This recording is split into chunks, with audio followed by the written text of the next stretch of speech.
Pangil sa pangil, matiramayaman, ang tournament ng mga champion, bansag ng ilan. Huy, Zait, champion daw, mahiya ka naman. Wala na, pag nag-champion ako dito, di ko na maipagmamayabang. Paano ba naman, may kasaling Zaito at Badang. Phoebus, akala ko ba tournament ng champion? Ba't may kasamang tanga? Hoy, huwag kang feeling. Pang-fill-in ka lang nang nag-backout na iba. Mga champiyong na pa-oo sa tamang halaga kaso nag-atrasan nang malamang ako'y kasama pala, mga takwat. Pero sabi nila, isa daw yung old god. Old god? Baka nung pinanganak mo kang old god? Pero kung old god nga yan, nararapat lamang na may paggalang habang kinakausap ko to. So gagamit ako ng po-tang ina mo! Ano kala mo? Matured na ako today? Marunong nang rumespeto? Oo, galing ako sa break, pero bibig ko wala pa ring preno. Respect! Sa kultura, pagiging bungal lang naman naiambag neto. Kasi wala pang let's go pangil niyan, matagal na nag-let go. Tapos ako daw ay sasagpangin. Kulang-kulang ka ba, Pedro? Paano mo ako kakagatin? Ngipin mo nga, di kumpleto. Paano mo ako ngangat-ngatin? Hirap ka nga ngumuya ng liyempo. Tapos, gusto mo pa talagang magtangkang kumagat ng Lego? Kego, anong balak mo? Tatawagin mo kong sweso? Aasarin mo kong ice kahit ngipin mo yung yelo? Di yan uubra, yan ice. Sinabi na nila pistolero, tawagin mo kong ice. I swear, uuwi ka nakaswero. Ay sus! Alam ko, nanginginig na kayo, yung magkabilang bracket. Winter is coming, kaya to si ngipin nagpa-jacket. He knows I'm fucking cold-blooded pag nag-sermon at nanlait. That's why I'm cold ice. Ice cold pag nagpagalit. Pagalit? Scold? Oh my God. Naalala ko tuloy yung music video ng Samalamig. Ang baho mo nun, promise. Yung location namin, Snow World. Siya lang amoy pawis. Siguro nung asa probinsya ka pa, di ka lang basta pinapaliguan ng mga kamag-anak mo sa kapi. Sa sobrang baho mo, ginagawa sa'yo, nilalabhang ka sa batis. King inang to, amoy settlers na informal. Ganito, amoy pag buong buhay di naligo ang isang immortal. Baby pa lang, amoy na niyan, di normal. Inborn na yung amoy imbornal. Oh, maraming mabaho sa mundo. Pero ito, iba yung dating. Kasi kahit nakaalis ka na, meron pa rin. Hanggang kailan ka magbabaho? Hindi mo ba napapansin? Tapos na pandemic, mga nakakasama mo, nafe-face mask pa rin. Kilala niyo yung asawa ni Junie Boy, si Vien? Sa isang event sila'y nagkasalubong. At yun ang rason ba't siya nagpagawa ng ilong.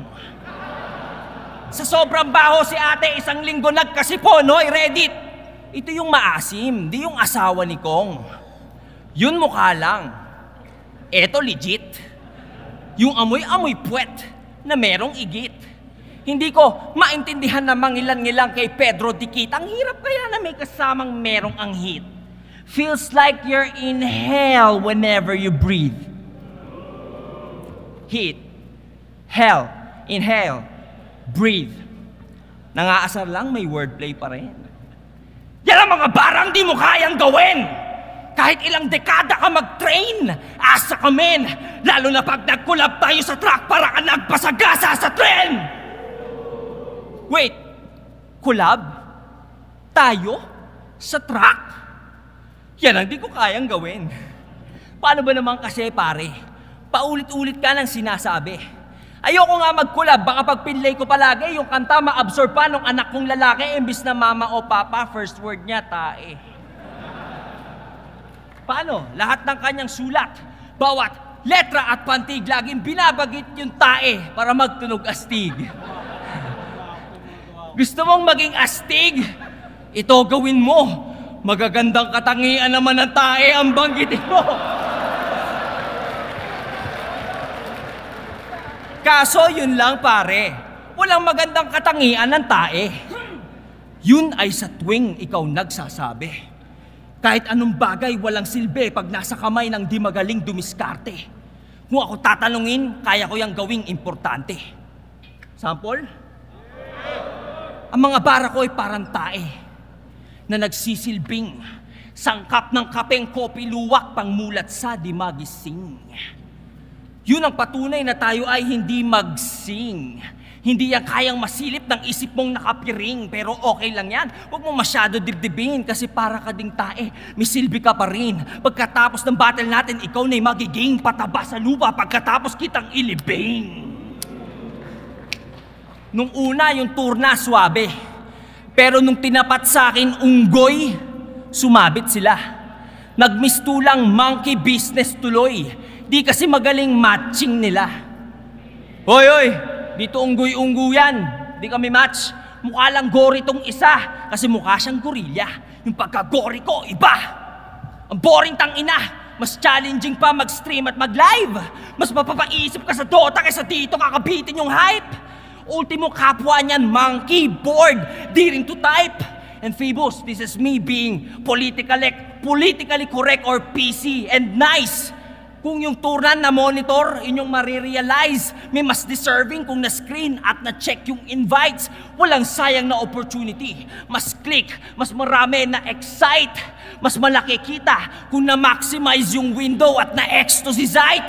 Bakit yung ba to sinali? Puro lang to kalimot ng lines. Kung di lang din solid ang state, wag nang ipilit yung drive. What am I thinking? Giving advice. He'll just ignore it and proceed with his life thinking he's right. Wala kasi tong CPU, kaya di makaprocess ng info. Miske slide kahit tignan nyo pa dito, walang Intel inside. At sa mga nag-aabang dyan, kailan ko pe-personalin ang taong to? Huwag ka mag-alala, di na kita kailangan personalin, alam na ng lahat ang baho mo. Time. May sinabi pa tungkol sa album. Kinolback yung lyrics ni Looney. Tangina, wala namang dunong. Pa-throwback ka pa. Para kang si Righteous One na walang wheelchair, di ka makamove on. Alam nyo guys, hindi naman sa mata pobre. Pero pag sumasakay ng jeep to si Negro, kala ng ibang pasahero, mag-aabot siya ng sobre. Yung iba kala siya'y magtatambol. Pero yun ang pagkakamali niya. Iba po ang ginagawa niya sa lata ng nido. Pero yung anggulong yan, di ko nagagatasan. Ginagamit na sa kanya yan kadalasan. Sa round na to, atin na lang aalamin. Zite, mukha ka namang palaboy, pero ba't wala kang narating? Diba puro ka bida ng pinagdaanan? Bawat kuda, pinagkakalandakan, kala mo naman di halata sa mukha. Puro ganyan ang paandar ng kulay uling na ulilang ulikbang ulul na yan. Yung paglalakbay niya naman, walang napuntahan.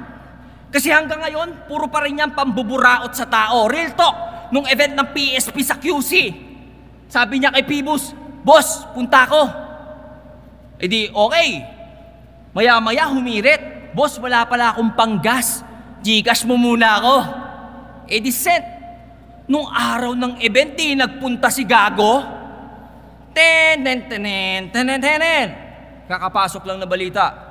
Pedro Mercado Jr. o mas kilala bilang Zaito, huli matapos umanong mang-estafa ng 2,000 pisong halaga ng Gcash. Narito ang kanyang pahayag. "Boss Phoebus, naririnig ka man, kung nakikinig ka man, pasensya ka na. Kinapos need pang dagdag. Nagre-reklamo na kasi pamilya ko. Pagkain, pagpag. Ano po ba nangyari? Bakit umabot sa puntong wala na kayong pambili ng gas? Naubos po sa scatter Malas link ni Aklas. Alam mo, maawa sana ako sa'yo. Kaso kupal ka. Ganyan ginagawa niyan sa maliliit na event. Pagka-send ng down payment, di napupunta. Kaya mga organizer dyan, huwag nyo nang kukunin to si Zaito. Pagmumukha kayong tanga. kasi sasagutin kayo niyan sa magkano, pero di magbibigay ng halaga. Yung iba di na nagre-reklamo, ayaw na lang palakihin. Kaya namihasa si tarantado, mas madalas niya na gawin. Ay, wait. Yun pala yung sagot sa tanong ko kanina. Ang galing. Di ka kasi nagpupunta kaya wala kang nararating. Ngayon, bukod sa mga drawing na movement, ang dami niyang sketching galawan. Yang hayop na yan, ginagawang pet ng kung sino-sinong mayaman. Finofront siya sa scam, pinambubulag kasikatan. Kulang lang ako sa oras, pero magkakaalaman pag nagkalantaran. Ano? Tapos ang tigas na mukha mo sabihin kay J. King na sa buhay lumalabang ka ng patas? Talaga, pre? Ganyang complexion, fair, baka maniwala kami. Nakapagsoli lang to one time ng iPhone, masyado nang magmalaki. Kaya mo lang naman sinoli yon, may passcode kasi. Saka napanood ko yung battle nyo ni Luxuria. Lap trip, tawanan. Well, kahit sino matatawa pag dalawang pangit nag-asaran.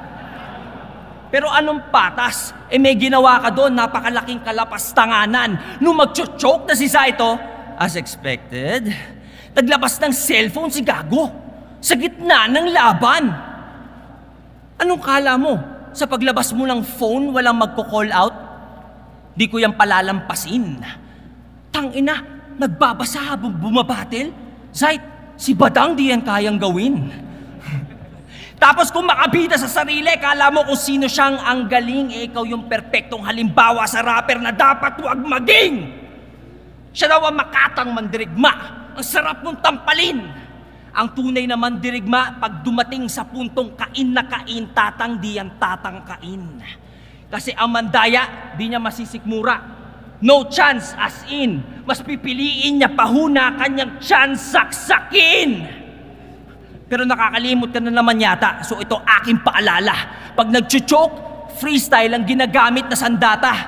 Never ako nag-expect sa'yo, pero nangyari malala na. Zait, what if maraming gumaya? Sa totoo lang, hindi lang yan ang pandarayang ginawa niya. Nagsulat niya ng kodigo sa balat, kaso di niya mabasa. Pero seryoso, Zait, nakakawalang gana. Respeto ko sa'yo, parang buhok nyo ni Looney, konti na lang nawala pa. Nasaan yung mga freestyle na pinagmamalaki mo sa tao? Nasaan yung kalabaw na binugbog at binaril sa Cotabato? Asan yung Zaito na patas? Gagawin yung trabaho. Kaka-choke, nalimutan mo na rin pati pagiging mandirigma mo! Dati, kulay anino ka lang. Pero tapat sa mga hamon. Ngayon, anino ka na lang ng iyong kahapon. Mga sulat mo'y nalilimutan kasi masyado kang pabaya. Mga sulat ko, di malimutan kasi puso pinanglikha. Mga sulat ko, magpakailanman tumatatak sa madla. Ang mga sulat mo, Zaito, maalaala mo kaya.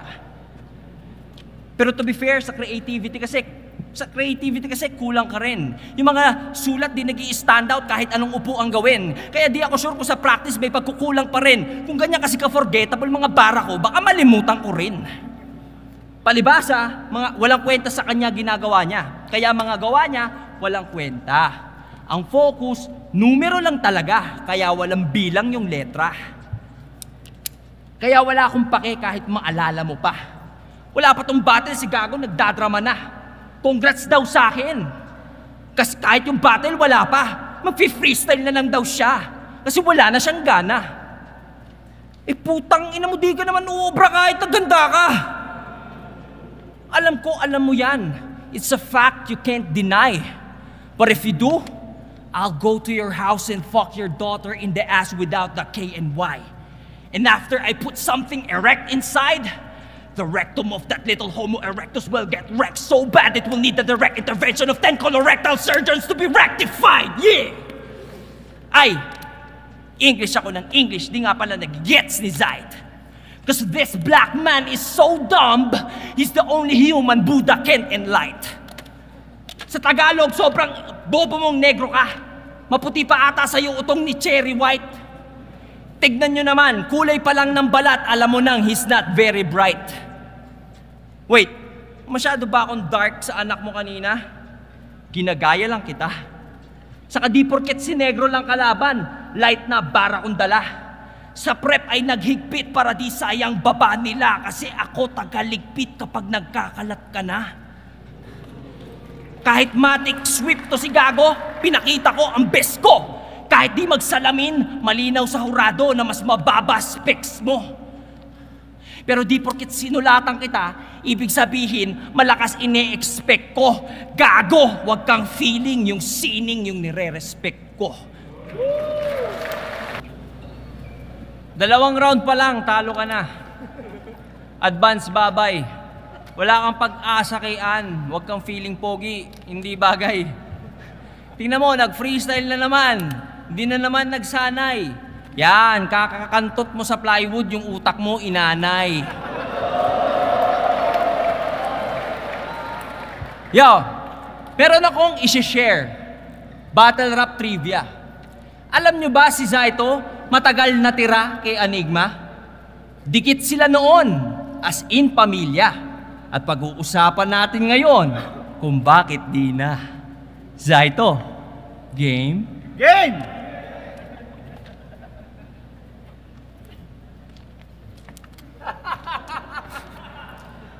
Ito po ay flashlight. Isang personal na gamit. Ito po ay pampakalma ng burak kapag nagalit. Ito po ay hindi pinapahiram o hinihiram kasi hindi hygienic. Ngayon, alam nyo bang may nangialam ng ganyan ni Arik? Imagine nyo kayo si Enigma, galing trabaho at pagod. Gusto mong mag-relax, so inon mo yung PC para manood. Sinuot mo yung burat mo dito sa loob, pero laking gulat mo pagpasok, di ka pa nilalabasan, meron ng tamod.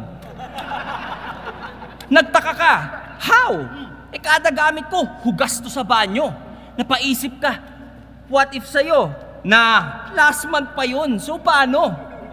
Ayaw mo mang isipin pero dahan-dahan din nag-sink in yung most likely scenario. Kasi sa bahay, 2 lang kayo nakatira ni Zaito. E di kinompronta mo siya habang pinipilit maging kalmado. Hoy! Di ba sabi ko sa'yo off limits ka sa kwarto? Sabi ko wag mong galawin gamit ko pero anong ginawa mo? Nakikitira na nga lang, nakitira pa ang tarantado. Kinupkup ka? Kinupkup ka? Ganon babalik mo sa tao? Binigyan ng pagpapahalaga, sinukle, panggagago? Di man lang ba pumasok sa isip mong, teka, parang mali na to. Technician ka nga, Zait, sanay kang mga likot ng gamit na di sa'yo! Huwag ganun, Zait! Sana alam mo bakit ako galit! Sa susunod, hugasan mo muna bago mo ibalik. Oh, sa'yo na to! Di pa to gamit! Gamitin mo mamaya pagkatapos ng event. Kailangan mo yan para maging masaya ulit kasi maririnig mo sa akin ay masyadong masakit. Battle rap trivia ulit, isa pa. Alam nyo ba si Zaito, after ipanganak, iniwan ng ina niya? Pinamigay lang basta sa nagtitinda sa karinderya. As in hanggang ngayon, pamilya niya, di niya kilala. At bakit ko to sinasabi? Hindi kasi ako sang-ayon sa iba. Kasi sabi nila, you have a face only a mother could love. And to that, I disagree. Alam mo kung bakit? Kasi yung iba, minahal ng ina kahit yung mukha kalait-lait. Ikaw hindi. Ganun ka kapangit. Yung iba, tinaguyod ng ina kahit kapos pa sa budget. Ikaw hindi. Ganun ka kapangit. Yung iba, special sa ina, kahit special child o retarded. Ikaw hindi. Ganun ka kapangit. Yung ibang bata, bunga ng rape, pero pinanindigan pa rin ng ina, hanep. Ikaw hindi. Ganun ka kapangit. Ngayon, alam ko na kung bakit tae lagi sinasabi ni Zaito. Iniwan pala pagtapos iire parang tae ng aso. Pinamigay parang ulam na nabili sa kanto. Kaya pala mukhang na aksidente kasi hindi siya planado. Oo, di natin alam circumstances ng tao. Pero sure ako, ikaw lang may gusto, magkita kayo, sigurado. Kasi ilang dekada na lumipas, wala talagang plano. Kung uhaw sa'yo yon, sana ginalaw niya yung baso. Ang hirap niyang lunukin. Pero bakit kaya, no? Di kaya alam niya mga pinaggagawa mo? Halimbawa, may pinusto nung April 7, picture kasama isang Taiwanese na babae. Isang babaeng nananahimik, nagtatrabaho at dumidiskarte. Di ba siya si Makatang Mandirigma? O magaling to magsulat? Alam nyo, caption niya sa picture nila nung bata, wala nang intro-intro, tuwad. Partida, friend niya pa sa Facebook, yung babae niyang panganay. Kung ganyan ka sa publiko, paano ka sa bahay? Dapat ba okay lang tayo na ay masanay? Kasi ganyan talaga pag lumaki ka nang wala kang nanay. Kasalanan niya pala Aling Lorna, ma'am, kung asan ka man, putang ina mo. Kung inalagaan nyo lang sana to, hindi to nagkaganto. Hindi sana to nagbisyo at di napariwara. Sa titi ng Koreano, hindi napatsupa. Siguro mas may sense to pag nagsalita. Sa babae may respeto, di nangangaliwa. Siguro siya'y ibang tao. Kung naka-feel ng aruga, marami sana kayong nabago, maliban sa mukha. Pero in fairness, yung ganyang mukha may silbi naman. Lalo sa mga magulang na nakakasalubong sa daan. Mga magulang na may anak na sobra kakulitan, anak, huwag kang makulit, sige, kukunin ka niyan. Kung sa anak namin ni Ann kami nag-aagawan kung sino kamukha, magulang niya malamang nagtuturuan. Pero okay lang, joke lang, seryoso Aling Lorna, pwede pa daw kayong bumawi. Andito lang si Zaito, nagsasyabu palagi. Nag-iintay palagi.